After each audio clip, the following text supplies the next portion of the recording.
Bismillahirrahmanirrahim.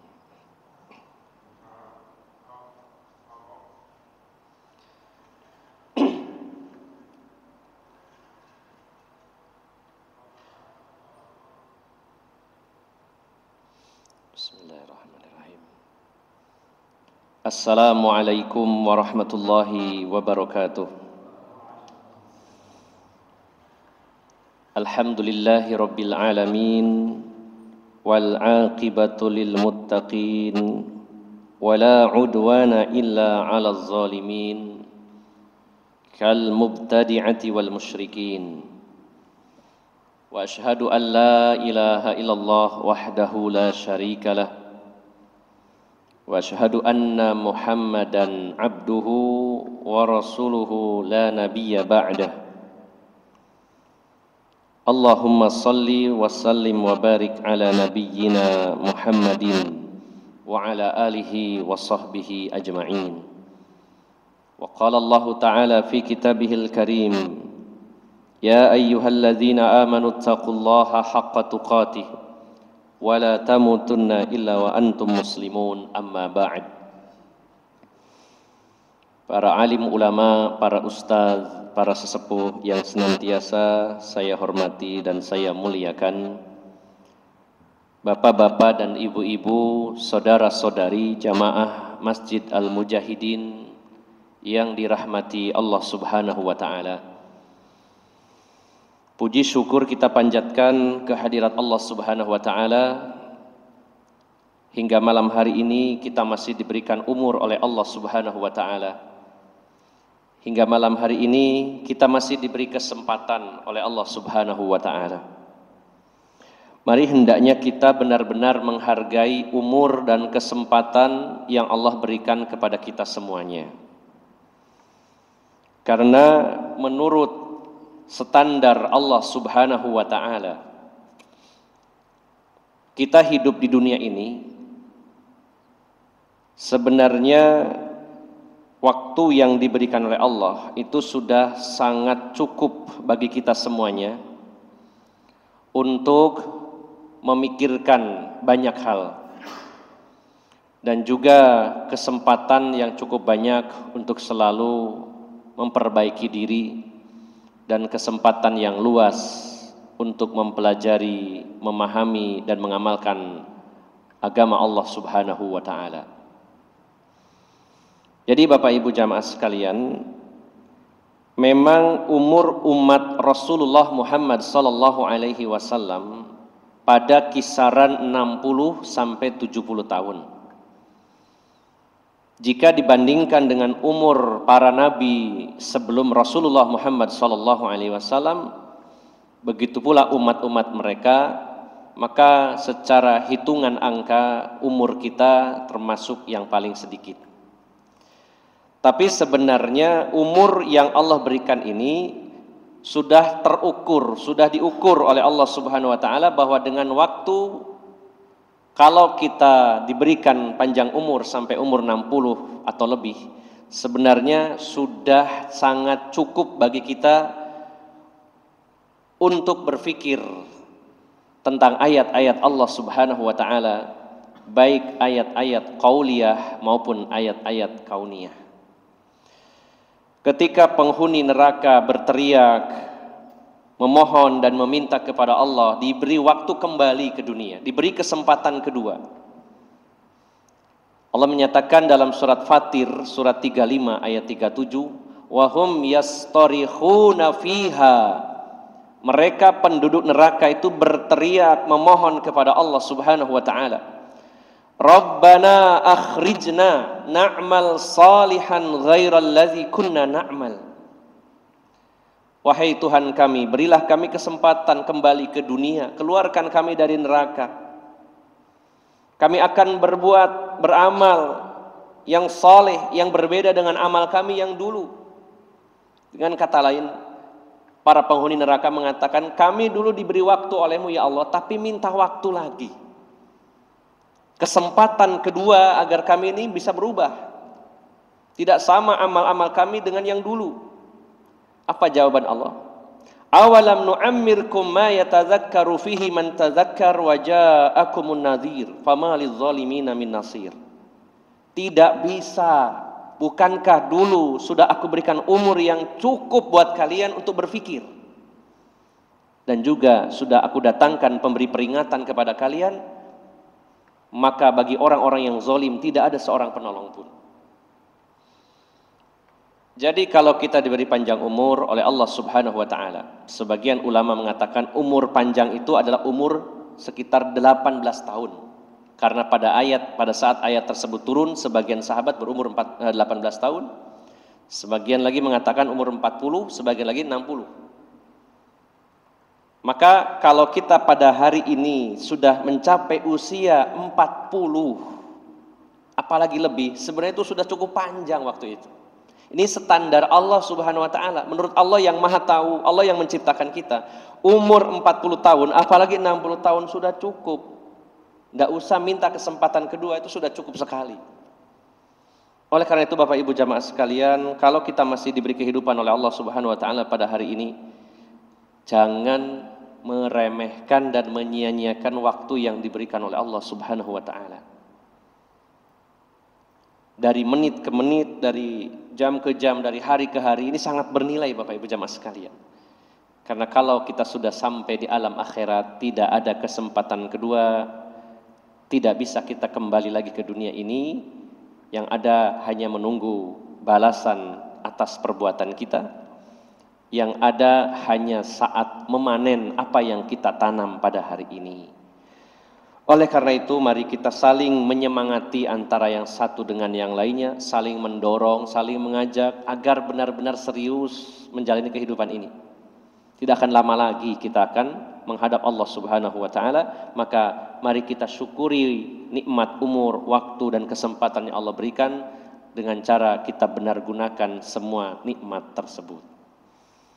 Bapak, Ibu, saudara-saudari yang dimuliakan Allah Subhanahu wa taala, pada malam hari ini kita akan membahas satu poin yang mungkin pernah disinggung, namun kita akan perdalam kembali. Itu satu tema tentang mazhab para ulama. Terutama fokusnya adalah tentang haruskah kita ini bermazhab. Bapak Ibu jamaah sekalian yang dimuliakan Allah Subhanahu wa taala. Dalam hadis Nabi dari sahabat Thauban, maula Rasulullah sallallahu alaihi wasallam, tentang penyakit wahan. Saya kutip potongan hadis tentang penyakit wahan. Ketika ada seorang yang bertanya kepada Rasulullah, "Amin qillatin nahnu yauma idzin?"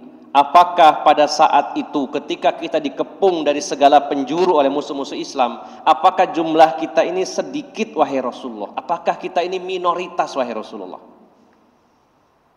Maka Rasulullah menjawab, "Bal antum yauma idzin katsir walakin gutsaun ka gutsa'is sail." Justru jumlah kalian waktu itu sangat banyak, akan tetapi kalian bagaikan buih di lautan. Saya ingin menggarisbawahi kata buih di lautan. Sifat buih yang kita lihat busa warnanya putih-putih, gelembung-gelembung udara. Maka salah satu sifat buih itu adalah selalu terbawa oleh arus kemanapun arus itu membawanya. Kalau arus itu ke utara, dia ikut ke utara, arus ke selatan, dia ikut ke selatan. Sehingga yang namanya buih itu tidak punya kekuatan sama sekali. Terombang-ambing, terbawa kemanapun. Maka itu salah satu keadaan kaum muslimin pada hari ini, banyak atau mayoritas di antara mereka, tidak semua tapi banyak, mayoritas dari mereka itu seperti buih yang terseret arus apapun yang membawanya. Kalau kita hubungkan dengan hadis yang lain, di mana Rasulullah menjelaskan, bahkan penjelasan beliau dengan nada penekanan, beliau mengatakan, la tattabi'anna subula man kana qablakum shibran bi shibrin zira'an bi zira'in. Sungguh benar-benar kalian akan mengikuti langkah-langkah orang-orang sebelum kalian. Ada lam taukid, nun taukid. La tattabi'anna, sungguh benar-benar kalian akan mengikuti langkah-langkah orang-orang sebelum kalian, sejengkal demi sejengkal, sehasta demi sehasta. Hatta lau dakhalu fi juhri dabbin la dakhaltumu. Bahkan seandainya mereka itu masuk ke lubang dob, itu sejenis kadal gurun, tidak usah disingkat jadi kadrun ya, kadal gurun ya, bukan biawak ya. Dob itu sejenis kadal gurun yang biasa dikonsumsi dan itu halal. Walaupun Rasulullah SAW tidak suka memakannya, tapi beliau membiarkan sahabat Khalid bin Walid dan para sahabat lainnya memakannya. Maka sering salah penerjemahan, dob diartikan biawak, sehingga akhirnya sebagian orang menghalalkan biawak, sehingga biawak ini bahkan diternak, bahkan ada kuliner kadang-kadang kita lihat ya, seperti di daerah Ciwi sana, rica nyambe gitu ya. Sehingga oh ini nyambe itu halal, biawak itu halal. Berdasarkan hadis tentang dob, ternyata dob itu bukan biawak. Salah menerjemahkan jadi salah menghukumi. Karena kalau biawak itu dalam bahasa Arab adalah al-warol. Kalau dob itu adalah kadal gurun yang bisa dikonsumsi. Ini sebuah perumpamaan. Orang-orang sebelum kalian ikuti semuanya, polanya, gaya hidupnya, kebiasaannya, ciri khas mereka kalian ikuti. Bahkan ini sebuah kata hiperbola, seandainya mereka itu masuk ke lubang dob sekalipun kalian akan ikut. Lalu para sahabat bertanya kepada Rasulullah, Ayahudi wan Nasara ya Rasulullah, apakah yang akan diikuti oleh kaum muslimin itu orang-orang Yahudi dan Nasrani? Maka Rasulullah mengatakan, faman, siapa lagi kalau bukan mereka? Maka Bapak Ibu jamaah sekalian, langkah-langkah orang-orang Yahudi dan Nasrani, tata cara dan perilaku mereka, adat istiadat, kebiasaan, ciri khas mereka pada hari ini diadopsi, diikuti oleh mayoritas kaum muslimin. Dan salah satu karakter Yahudi, dan ini masuk dalam kategori karakter jahiliyah, yaitu at-ta'assubu lil madhab, fanatik terhadap madhab.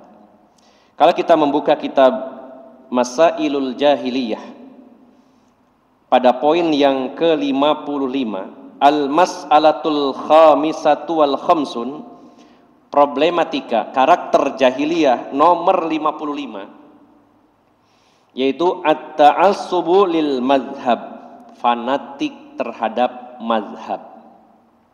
Dan ini ternyata salah satu karakter orang-orang Yahudi. Karena ahlul jahiliyah itu terbagi menjadi dua. Yang pertama kaum yang disebut al-ummiyun, kaum yang buta huruf, yaitu orang-orang musyrikin Mekah. Mereka adalah ahlul jahiliyah. Yang kedua kaum yang disebut al-kitabiyun, ahlu kitab, yaitu Yahudi dan Nasrani. maka era jahiliyah sudah berakhir dengan diutusnya Rasulullah sallallahu alaihi wasallam. Kalau ada yang mengatakan pada hari ini adalah era jahiliyah modern, ini perlu diluruskan bahwa era jahiliyah sudah berakhir dengan diutusnya Rasulullah Muhammad sallallahu alaihi wasallam. Namun insya Allah yang benar adalah walaupun era jahiliyah sudah berakhir dengan diutusnya Rasulullah sallallahu alaihi wasallam, namun karakter jahiliyah masih saja bercokol pada sebagian kaum muslimin.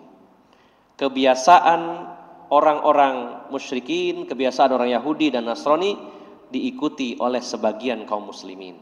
Maka kewajiban kita adalah mengetahui perkara-perkara jahiliyah itu lalu menjauhinya. Salah satu karakteristik jahiliyah yang didominasi orang-orang Yahudi adalah mereka fanatik dengan apa yang ada di sisi mereka. Allah Subhanahu wa taala berfirman di antaranya di dalam dua ayat Al-Qur'an. Yang pertama dalam surat Ali Imran ayat yang ke-73.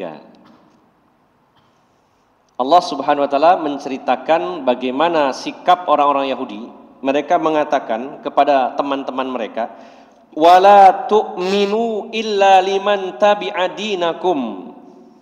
Kalian jangan beriman, jangan percaya kecuali kepada orang-orang yang mengikuti agama kalian. Di sini dikatakan maksudnya adalah ai ala anbiya'ina faqat. Kalian nggak usah beriman, jangan beriman kecuali kepada kelompok kita sendiri, kecuali kepada nabi-nabi kita sendiri, kecuali kepada kitab-kitab yang diturunkan kepada kita. Bahkan dalam surat Al-Baqarah ayat 91, orang-orang Yahudi mengatakan nu'minu bima unzila alaina. Kami beriman dengan apa yang diturunkan kepada kami. Jadi orang-orang Yahudi itu memiliki karakter, mereka mengklaim, mengatakan bahwa kami hanya beriman kepada kitab-kitab yang diturunkan kepada kami dan kami tidak beriman kepada kitab yang lain termasuk pada Al-Quran. Ketika ditawari oleh Rasulullah SAW, inilah kebenaran, inilah Al-Quran yang tidak ada keraguan di dalamnya, inilah kitab terakhir yang diturunkan oleh Allah Subhanahu Wa Taala. Mereka mengatakan tidak, kami hanya beriman kepada kitab kami dan kami hanya beriman kepada nabi-nabi kami. Tetapi Bapak Ibu jamaah sekalian, sebenarnya yang wajib Allah menyatakan, Allah memerintahkan kepada kita, wal wajibu an yu'minu bima anzalallahu ala anbiyaihim wa ala ghairihim minal anbiya ma'a annahum la yu'minuna bima unzila ala anbiyaihim. Wajib bagi kita beriman kepada seluruh apapun yang diturunkan oleh Allah Subhanahu wa taala kepada para nabi-nabi, baik dari kalangan mereka ataupun di luar kalangan mereka. Harusnya begitu. Sehingga yang jadi barometer bukan nabi mereka atau kitab mereka, tapi adalah kebenaran. Walaupun datangnya bukan dari Bani Israel, tapi datangnya misalkan dari Bani Ismail, karena Rasulullah dari Bani Ismail, maka kalau itu kebenaran harusnya diterima. Tapi mereka tidak mau. Mereka beralasan kami hanya beriman kepada kitab yang diturunkan kepada kami dan kami beriman kepada para nabi kami. Kalau di luar itu, no, tidak mau. Nah, tetapi ironisnya ma'annahum la yu'minuna bima unzila ala anbiyahim. Mereka mengaku kami hanya beriman kepada kitab kami, kepada nabi-nabi kami, tapi anehnya kebiasaan mereka adalah membunuh para nabi-nabi Allah Subhanahu wa taala. Allah bertanya kepada mereka pada surat yang sama, ayat yang sama, yaitu Al-Baqarah 91, falima taqtuluna anbiya Allah. Lalu kenapa kalian membunuh nabi-nabi Allah? Kalau kalian betul-betul komitmen, konsekuen mengatakan kami beriman kepada kitab kami, kepada nabi-nabi kami, apakah kitab kalian dan nabi kalian mengajarkan untuk membunuh para nabi? Tidak pernah. Tidak ada satupun kitab suci yang Allah turunkan yang memerintahkan membunuh para nabi. Tapi mereka ngaku-ngaku sudah salah, mereka fanatik kepada kitab mereka, nabi mereka, dan menolak dari luar.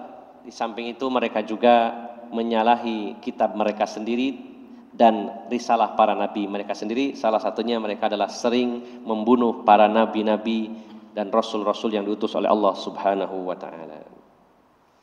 Nah, ternyata karakter jahiliyah yang didominasi orang Yahudi ini, yaitu fanatik dengan kelompok mereka, dengan mazhab mereka, pada saat ini diikuti oleh kaum muslimin, yaitu dengan adanya sekelompok orang yang fanatik dengan mazhab. Bapak Ibu jamaah sekalian yang dimuliakan Allah Subhanahu wa taala. Apa yang dimaksud dengan mazhab secara bahasa itu diambil dari kata zahaba yazhabu. Zahaba itu pergi. Berarti mazhab arah kepergian, tempat pergi menuju tempat keberangkatan atau arah keberangkatan. Kalau zahaba itu pergi, maka mazhabun itu artinya arah keberangkatan, mau menuju kemana? Tujuan dari kepergian kita, itu namanya mazhab. Tetapi yang dimaksud dalam masalah ini, mazhab di sini adalah maknanya pendapat. Jadi kalau ada orang yang mengatakan saya mengikuti mazhab Syafi'i, artinya kami mengikuti pendapat Imam Syafi'i atau ulama-ulama Syafi'iyah. Kalau ada orang mengatakan kami mengikuti mazhab Hanafi, artinya kami mengikuti pendapat Imam Abu Hanifah atau para ulama yang mengikuti beliau. Kalau dikatakan kami mengikuti mazhab Maliki, berarti kami mengikuti pendapat Imam Malik bin Anas. Kalau mengatakan kami mengikuti mazhab Hambali, artinya kami mengikuti pendapat Imam Ahmad bin Hambal. Jadi mazhab itu adalah pendapat. Kemudian Bapak Ibu jamaah sekalian yang dimuliakan Allah Subhanahu wa taala, munculnya istilah mazhab atau ulama mazhab ini sebenarnya berkaitan tentang masalah fikih. Karena masalah-masalah yang pokok, masalah-masalah usul dalam agama ini telah ijma dari mulai zaman Rasulullah, para sahabat, para tabi'in, tabi'ut tabi'in sampai hari ini, sampai hari kiamat. Ijma, kesepakatan. Kalau masalah-masalah yang pokok, di mana kalau ada orang yang berbeda dengan kesepakatan itu, maka dia menyimpang. Ini masalah pokok, akidah Ahlus Sunnah wal Jamaah. Sehingga poin-poin penting dalam masalah agama, terutama yang berkaitan dengan i'tiqad itu sudah ijma, sepakat baik para ulamanya maupun orang awamnya. Mulai zaman Nabi SAW sampai hari ini, Ahlus Sunnah meyakini bahwa rukun Islam itu 5. Dan ini sudah ijma. Kalau ada yang menambahi atau mengurangi, maka dia menyimpang. Tidak akan pernah kita akui. Jadi kalau ada masalah usuluddin, pokok-pokok agama yang berbeda dengan apa yang digariskan oleh Allah dan Rasulnya, kita tidak akan pernah mengatakan ini kan khilafiyah. Tidak. Kalau masalah usul, paten, harga mati, ini yang benar, ini yang salah. Ijma juga dari mulai zaman Nabi sampai hari ini, sampai hari kiamat, bahwa rukun iman ada 6 berdasarkan hadis Nabi SAW. Maka kalau ada yang mengatakan rukun iman itu cuma 5 atau 7, kita wajib menolaknya dan tidak bisa beralasan itu kan khilafiyah, perbedaan pendapat. Yang lain mengatakan 6, yang lain mengatakan 7, tidak. Ini namanya ijma, dan ini adalah perkara yang sifatnya usul, pokok-pokok agama. Ketika Rasulullah dan para sahabat, para tabi'in, tabi'ut tabi'in mengatakan bahwa Al-Quran itu kalamullah, firman Allah Subhanahu wa ta'ala. Dari generasi ke generasi sepakat semuanya bahwa Al-Quran adalah kalamullah, firman Allah. Ketika muncul salah satu sekte di antaranya kaum Mu'tazilah yang mengatakan bahwa Al-Quran adalah makhluk, bukan kalamullah, tapi makhluk yang sengaja diciptakan oleh Allah, kita menolaknya dan tidak pernah mengatakan itu adalah masalah khilafiyah. Tidak. Ini masalah usuluddin, pokok-pokok agama. Dari zaman Nabi SAW sampai hari ini, syahadat itu terdiri dari 2, yaitu syahadatullah dan syahadatun Nabi. Bersaksi bahwasanya tidak ada sesembahan kecuali Allah, dan bersaksi bahwa Nabi Muhammad adalah utusan Allah.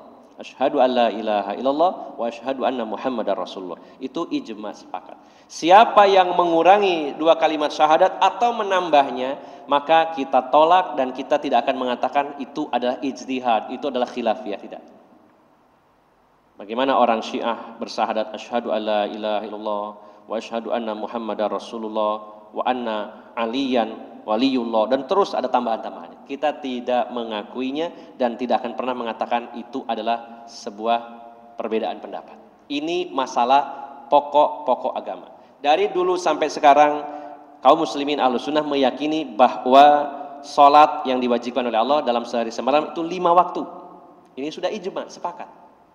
Tidak ada yang mengatakan, wah ini perbedaan pendapat, sebagian mengatakan 5 waktu, sebagian mengatakan 7 waktu. Tidak, kita pasti akan menolaknya.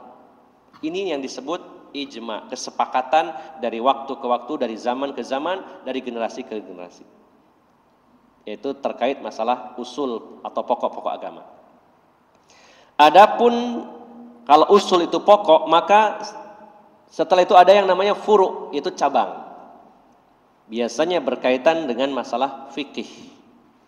Maka di sana terbuka pintu yang sangat lebar adanya khilafiyah atau ikhtilaf, yaitu perbedaan pendapat.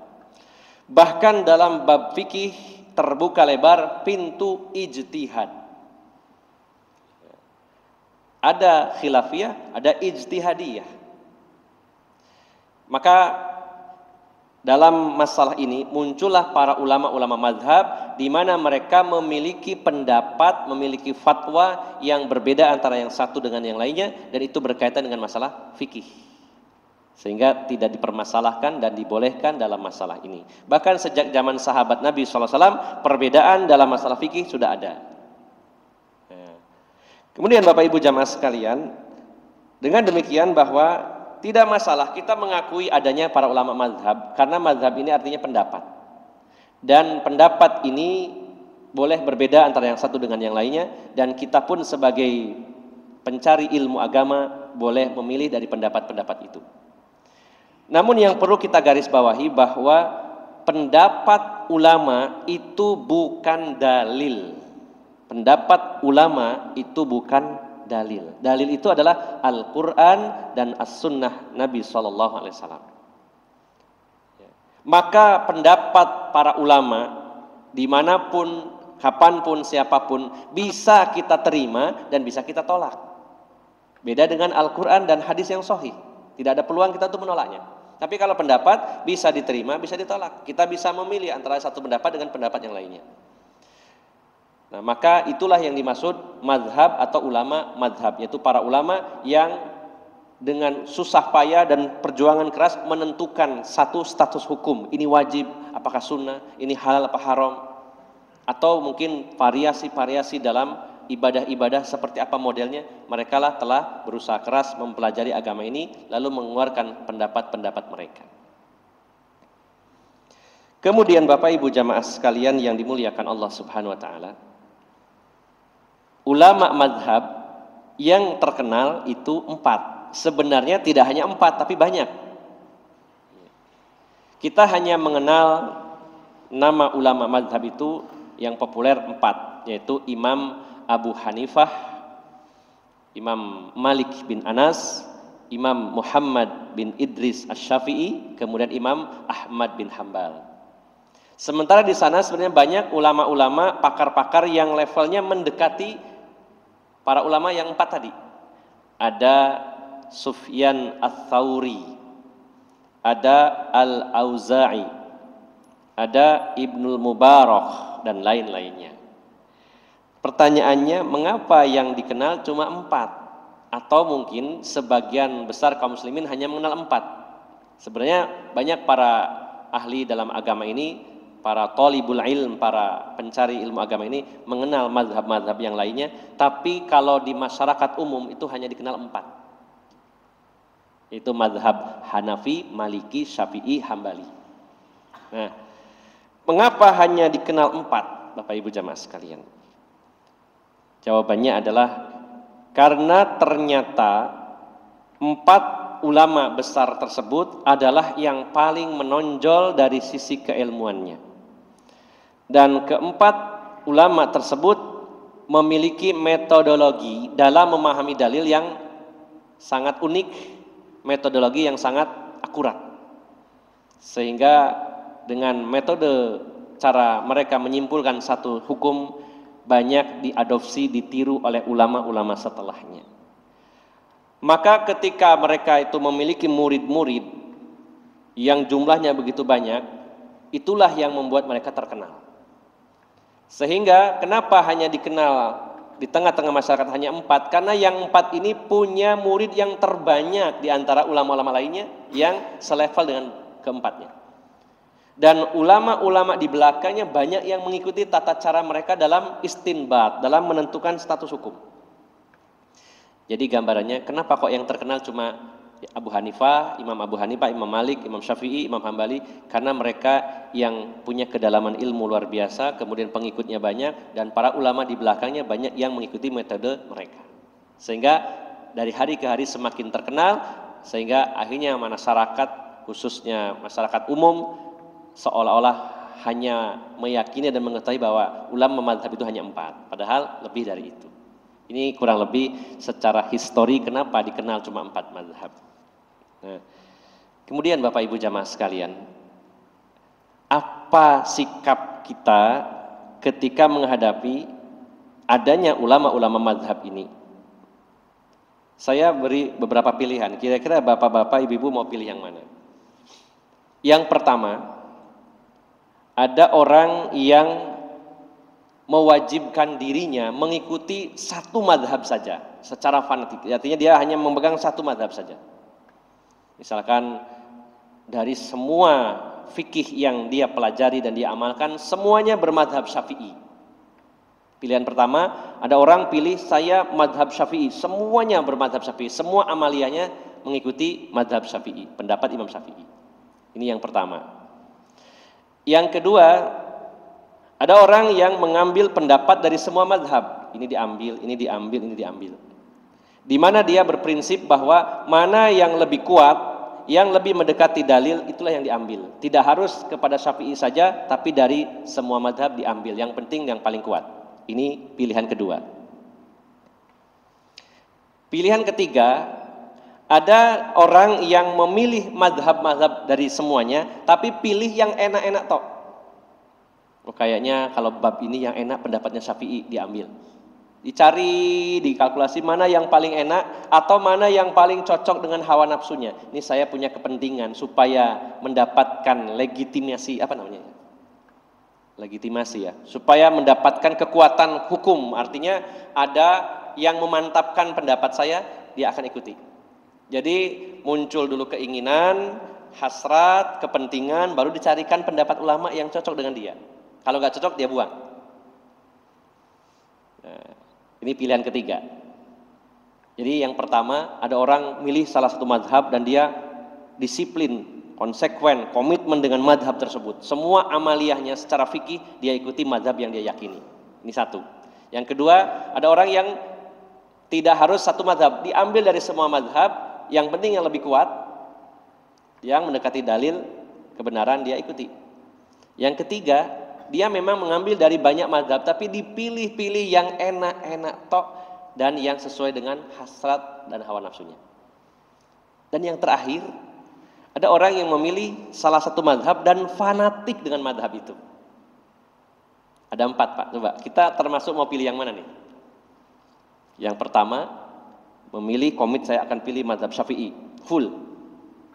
Cara wudhunya, cara mandi janabatnya, cara tayamumnya, cara sholatnya, ingin mengikuti pendapat dari Imam Syafi'i, full.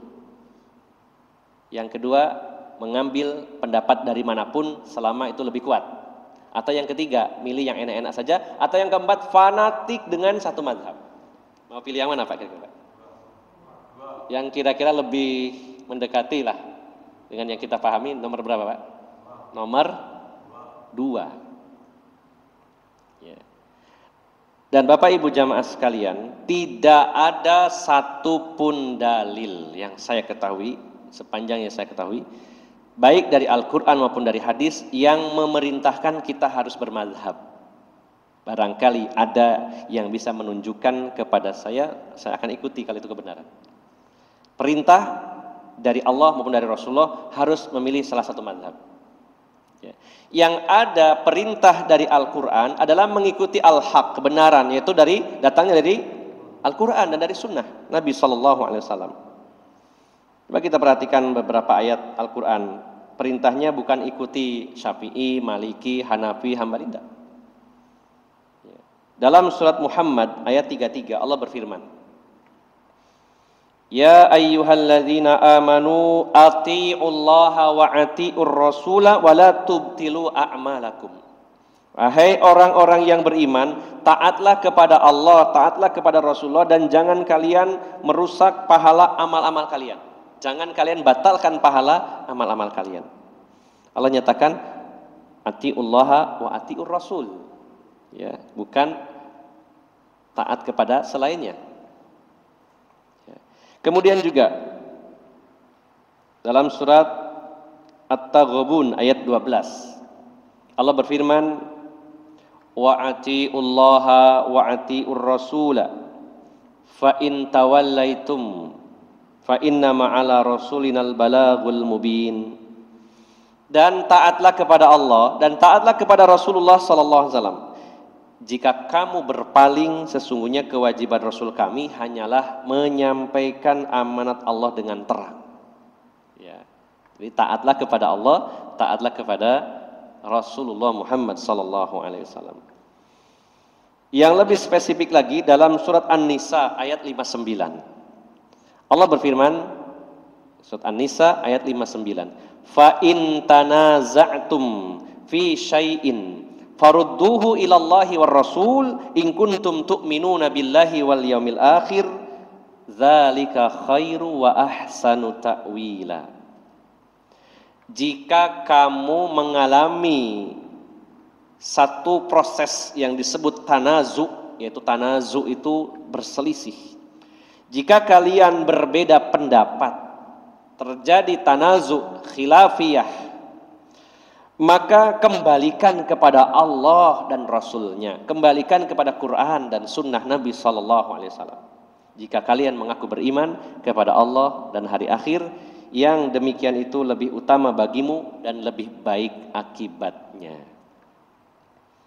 Jadi Bapak Ibu jamaah sekalian yang dimuliakan Allah Subhanahu wa taala, boleh kita merujuk, menjadikan sebagai referensi pendapat-pendapat dari ulama madhab yang menurut kita, sesuai pengetahuan kita, adalah yang lebih mendekati dalil.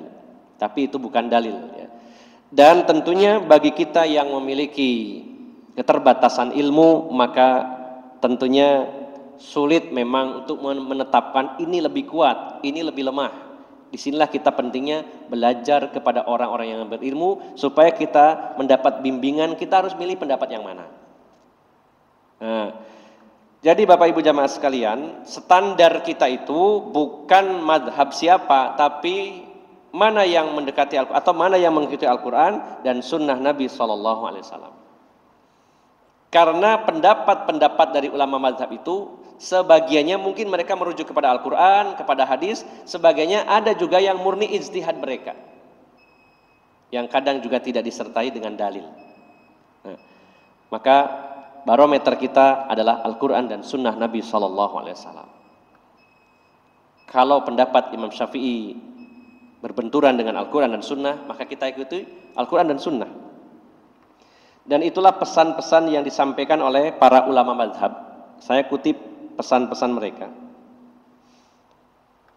Di antaranya yang pertama, Imam Abu Hanifah mengatakan, Imam Abu Hanifah yang dikenal dengan madhab Hanafi, dalam kitab Iqadul Himam Al-Fallani, beliau mengatakan, "Idza qultu qaulan yukhalifu kitaballahi ta'ala wa khabar Rasul sallallahu alaihi wasallam fatruku qauli." Ya. Jika aku mengatakan satu perkataan, kalau saya punya sebuah statement, jika saya punya satu pendapat, jika saya punya satu fatwa yang menyelisihi kitabullah dan sunnah Rasulullah SAW, maka tinggalkan ucapan saya, tinggalkan pendapat saya, tinggalkan fatwa saya. Beliau mengakui bahwa setiap orang punya kekurangan. Antara ulama yang satu dengan yang lainnya mungkin berbeda tingkat keilmuannya.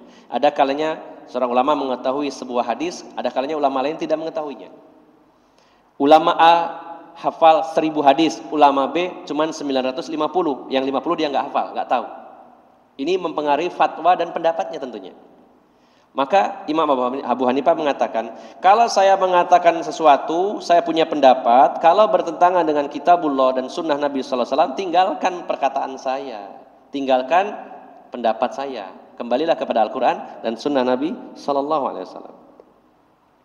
Yang kedua, perkataan Imam Malik. Beliau mengatakan, laisa ahadin ba'dan Nabi sallallahu alaihi wasallam illa wa yu'khadhu min qawlihi wa yatruku illa Nabi sallallahu alaihi wasallam. Tidaklah seorang pun setelah Nabi Muhammad sallallahu alaihi wasallam kecuali perkataannya bisa diambil atau dibuang. Ya. Jadi beliau adalah ulama Madinah. Suatu ketika beliau berada di Masjid Nabawi, berada dekat dengan makam Rasulullah sallallahu alaihi wasallam. Imam Malik bin Anas mengatakan, perkataan siapapun bisa diterima atau ditolak, kecuali perkataan orang yang ada di kuburan ini, yaitu Rasulullah Muhammad SAW. Jadi beliau ingin menegaskan bahwa ucapan, pendapat, fatwa ulama itu bukan dalil. Itu pilihan bagi kita, oh ini pendapat ini lebih kuat, kita ambil. Jika berdasarkan Quran dan hadis kita ikuti, tapi pendapat ulama bukan dalil. Bisa diterima, bisa ditolak. Tapi Al-Quran dan hadis-hadis yang sahih tidak bisa kita tolak, harus kita terima. Bedanya di situ. Ya, jangan sampai ada orang yang menjadikan fatwa ulama, perkataan ulama, apalagi ustadz dijadikan dalil. Tidak bisa. Kalau ustadz mengatakan sesuatu dan itu berdasarkan dalil, kita ikuti. Kalau tidak ada dalilnya atau dalil yang lemah, apalagi bertentangan dengan dalil, ya kita tinggalkan. Karena perkataan kiai, gus, ustadz, mubaligh atau ulama sekalipun bukan dalil, bisa diterima atau ditinggalkan. Ini perkataan Imam Malik. Kemudian Imam Syafi'i, beliau mengatakan, kullu ma qultu fakana 'anin nabi sallallahu alaihi wasallam, semua pendapatku namun keterangannya dari Nabi sallallahu alaihi wasallam yang mana bertentangan dengan pendapatku, ya, maka hadis Nabi sallallahu alaihi wasallam lebih layak untuk diikuti daripada taklid kepadaku. Ya. Fa hadisun Nabi sallallahu alaihi wasallam aula fala, ya, taqalladuni atau tuqalliduni. Maka hadis Nabi sallallahu alaihi wasallam lebih utama untuk diikuti daripada kalian taklid dengan pendapatku. Itu Imam Syafi'i mengatakan demikian. Dan juga Imam Ahmad, yang terakhir Imam Ahmad mengatakan, la tuqalliduni wa la tuqallidu Malikan wa la Syafi'i wa la Auza'i wa la Tsauri wa khudh min haitsu akhadhu. Janganlah kalian taklid buta kepada aku, hanya ngikut-ngikut saja. Janganlah kalian taklid kepadaku, taklid kepada Imam Malik, kepada Imam Syafi'i, kepada Imam Al-Auza'i, kepada Ats-Tsauri, Sufyan Ats-Tsauri. Janganlah kalian taklid. Maka ambillah dari mana mereka mengambil. Kalau mereka mengambil dari Al-Quran dan hadis, ikutilah. Kalau tidak, tinggalkan. Jadi Bapak Ibu jamaah sekalian yang dimuliakan Allah Subhanahu wa taala, kita tidak punya kewajiban untuk harus memegang satu pendapat dari ulama madhab. Kalaupun ada yang melakukannya, itu dipersilakan, tapi ini konsekuensinya berat. Ya. Saya mau mengambil madhab Syafi'i, monggo silakan. Ya. Tetapi ini konsekuensinya sangat berat. Ya. Dan salah satu konsekuensinya adalah dia harus benar-benar mempelajari semua pendapat Imam Syafi'i, kitab-kitab beliau dia harus dibaca, dipelajari, barulah bisa mengatakan saya mengikuti madhab Syafi'i. Faktanya pada hari ini banyak orang mengaku-ngaku saya madhab Syafi'i, tapi ditanya kitabnya apa nggak ngerti. Pokoknya jadi Pak Yai. Jadi yang diikuti bukan Imam Syafi'inya tapi kiainya. Bahkan berapa banyak mengaku bermadhab Syafi'i, amalnya bertentangan dengan pendapatnya Imam Syafi'i. Contohnya Imam Syafi'i berpendapat bahwa seluruh bagian tubuh wanita adalah aurat, termasuk kedua matanya. Karena mata itu masih memiliki daya tarik, bahkan bisa lebih menarik daripada mulutnya. Ada wanita bercadar, terlihat kedua matanya dan kedua alisnya. Bisa jadi justru lebih menggoda daripada yang terbuka wajahnya. Kenapa? Karena ternyata nun sewu, hidungnya, bibirnya, mulutnya tidak seindah kedua matanya. Bisa jadi begitu. Ya. Jadi ada kemungkinan. Ya. Berapa banyak laki-laki tergoda, ya Allah lihat kedua matanya indah sekali, danio wajai, padahal belum tentu. Mungkin matanya habis dikasih celak, kemudian pakai apa namanya itu Pak, maskara atau apa ya istilahnya,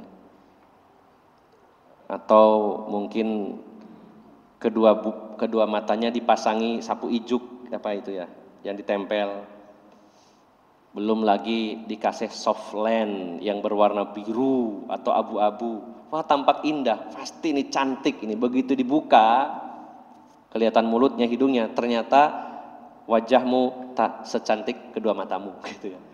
Ada kalanya mata itu juga jadi fitnah. Maka Imam Syafi'i berpendapat kedua mata itu harus ditutup juga. Nah, bagaimana kalau naik motor matanya nggak kelihatan? Ya udah, kata Imam Syafi'i, ditoleransi, dilobangi kecil untuk satu mata saja. Ada nggak orang yang mengaku mazhab Syafi'i lalu istri-istrinya memakai pakaian seperti itu? Ini baru satu poin. Contoh lain lagi, saya madhab Syafi'i. Dalam pendapat para ulama Syafi'iyah, jual beli online itu diharamkan karena termasuk goror. Nah, apakah ada orang mengaku bermadhab Syafi'i lalu tidak pernah membeli secara online atau menjual secara online? Jadi menurut Imam Syafi'i dan para pengikut beliau, adanya Shopee, Tokopedia, Lazada, beli-beli dan lain-lain itu tidak boleh. Apakah sanggup bermadzhab Syafi'i seperti itu? Bahkan menurut madzhab Syafi'i, kita beli kelapa di pasar itu harus dipecah oleh penjualnya, dibuka dulu ada isinya enggak, isinya tebal atau tidak, tua atau muda. Enggak boleh kita beli degan kelapa itu utuh belum dipecah. Kenapa? Kata Imam Syafi'i itu goror. Kalau mau komit atau konsekuen dengan pendapat Imam Syafi'i, berat Pak konsekuensinya. Ini kalau ada orang mengatakan saya bermadzhab Syafi'i full, maka monggo silakan, tapi konsekuensinya berat.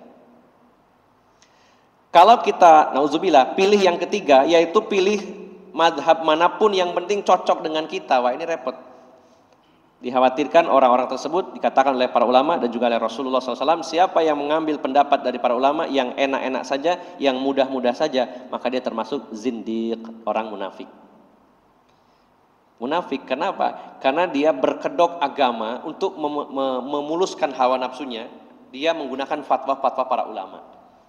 Padahal di sana ada pendapat yang kuat, di sana ada pendapat yang berdasarkan dalil Al-Quran dan hadis. Dia abaikan demi mengambil pendapat yang sesuai hawa nafsunya.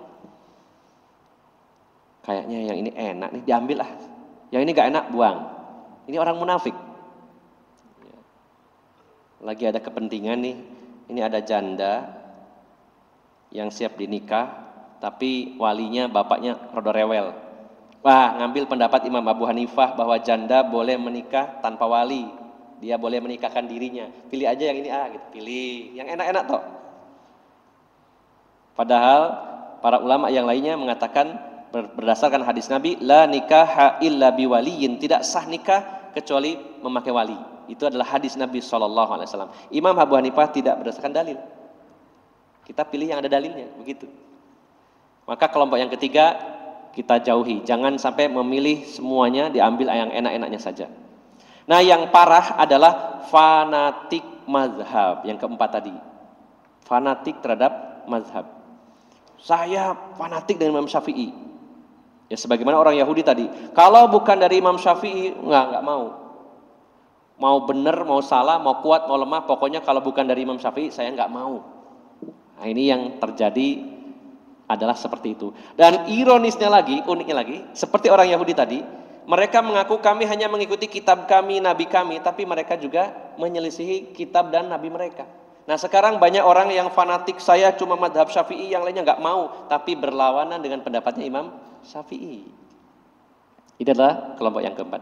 Maka Bapak Ibu jamaah sekalian, kewajiban kita adalah mengikuti kebenaran, kewajiban kita adalah mengikuti kitabullah wa sunnatu Rasulullah sallallahu alaihi wasallam.